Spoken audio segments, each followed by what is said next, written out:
Hey everybody, this is Ryan McClanahan with historythroughcards.com. Hope you're all doing very well today. So I was having a nice cup of coffee this morning and just chilling out and relaxing and studying sports cards and whatever. And I came across an article that absolutely just blew my mind. I could not believe what I was reading, and it has to do with this gentleman right here. This is the 1981 Don Russ Jack Nicklaus. And before I get into the article, you guys are going to be astounded by this. I really was. Anyway, this is not Jack Nicklaus's rookie card, although it's extremely popular, and the set is becoming more and more popular too. These cards are not difficult. I didn't see them growing up, for the most part. I did when I was like a teenager, but honestly, none of my friends were collecting golf cards. I was the only I was the only one. Um, so I picked up the set, and I'm still trying to figure out if I should pick up the 1982 set as well. I think I want to, but I do like this anyway. And this has a really great history behind it too.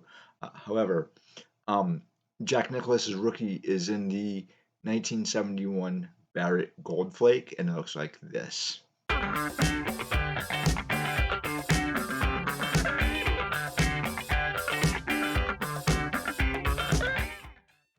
So that's pretty cool. A little on the expensive side, I'm not gonna lie, but there's a reason for that.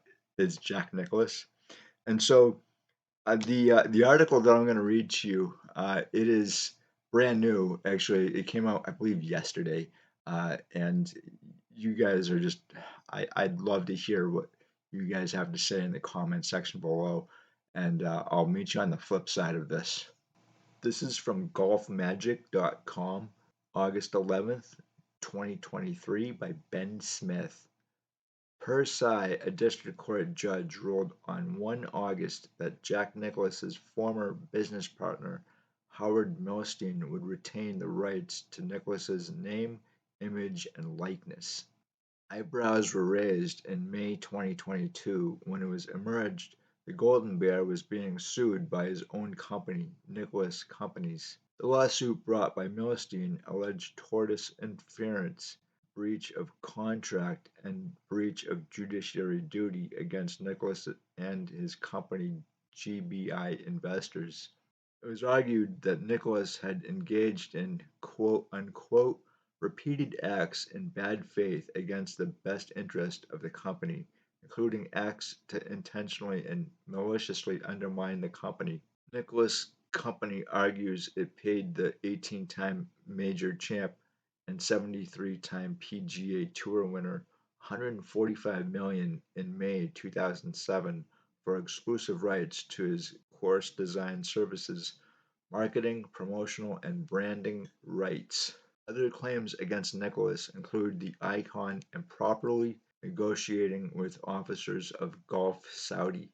Nicklaus said to have been offered $100 million to be the chief executive of Live Golf. The role is now occupied by Greg Norman. West Nicklaus did admit to that meeting at the Bears Club.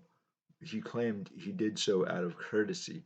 SI reports that Judge Robin Rosenberg of the U.S. District Court of the Southern District of Florida ruled that, due to a prior decision against Nicklaus by the New York County Supreme Court on the exact same property in question in Nicklaus Companies LLC versus GBI Investors Inc., he lacked the ability to grant Nicklaus any control of the property in question. It was argued the issue was a question of exclusivity versus non-exclusivity. After the decision was made, Nicklaus lawyer Eugene E. Stearns told SI, quote unquote, "It doesn't change anything. We will be back in Florida State Court where it started." Last December, Nicklaus filed a motion to dismiss the entire case. It was swiftly rejected.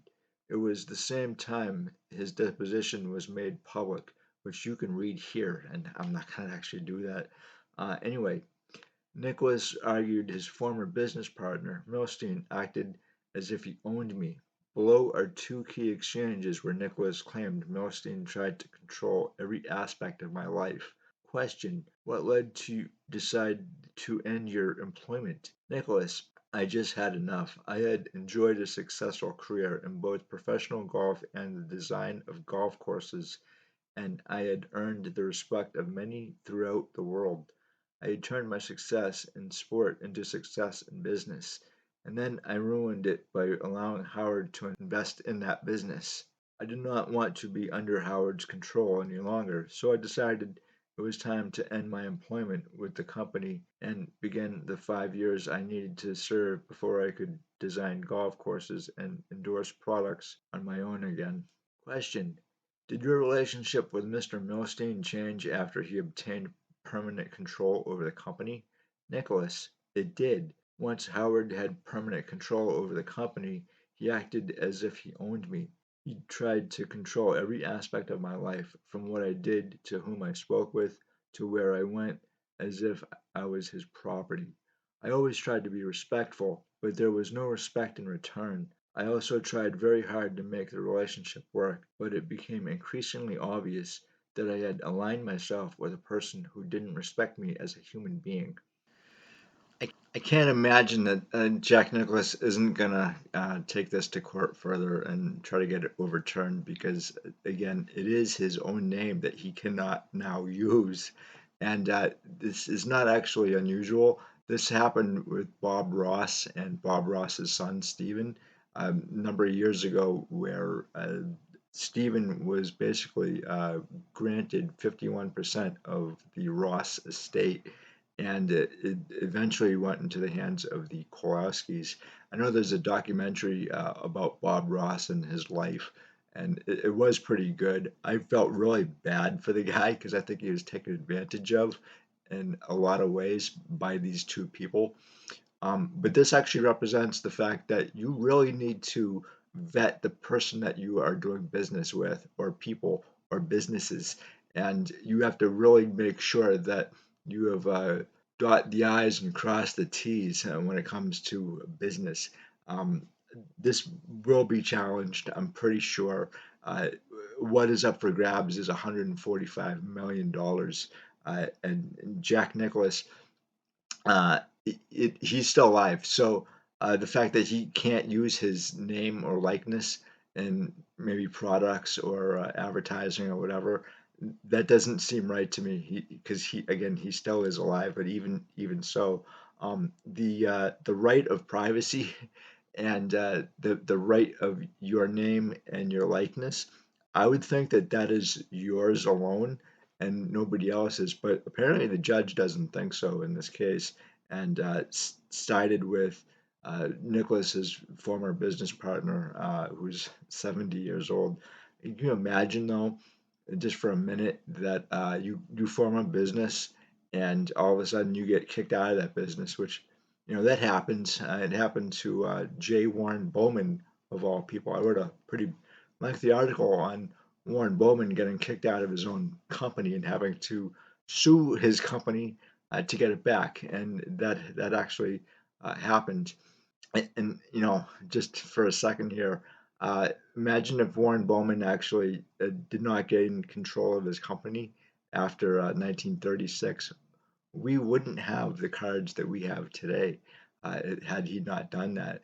But man, that's something I wouldn't want to go through at all, trying to do that. And again, I've been through a lot of court cases in my lifetime, and trying to gain control over my own company or my own face and likeness isn't something that I would really think of, would happen, but apparently it has. And so, guys, I'd love to hear what you guys have to say about this. Does Jack Nicklaus have the right to his own name and his own likeness, or does it belong to his former business partner? I'm siding with Jack Nicklaus here and not his former business partner. I think it's ridiculous, to tell you the truth. And along with these lines is Bob Ross as well. So Bob Ross left over $1 million to his son, and his company is no longer his. His son can really not use his father's name or likeness. and he doesn't have any control over his business that he created. His son doesn't. So I really feel bad for Stephen Ross here too. Thanks for stopping by. I greatly appreciate it. I would love to hear what you have to say about this, whether or not Jack Nicklaus has a right to his own likeness and his own business interests. I think too that this is an abuse of an elderly person, so I'm pretty upset by this. Anyway, guys, again, thanks so much, and I will talk to you in the next one. Have a good one. Bye.